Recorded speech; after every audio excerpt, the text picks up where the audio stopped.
sakay na ng aeroplano. Si Mrs. Tama kayo sa amin. Punta kami, mamamasyal kami ng Australia. Daming pasahero.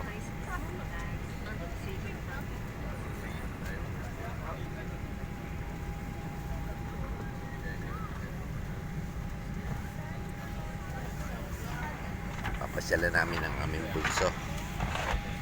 Birthday at pasalamat din at nakapasa bilang isang pharmacist ng Australia.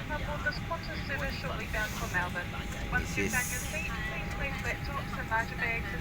Nunod ng tanggol. Nanonood daw ng tanggol. Ay, maraming salamat po.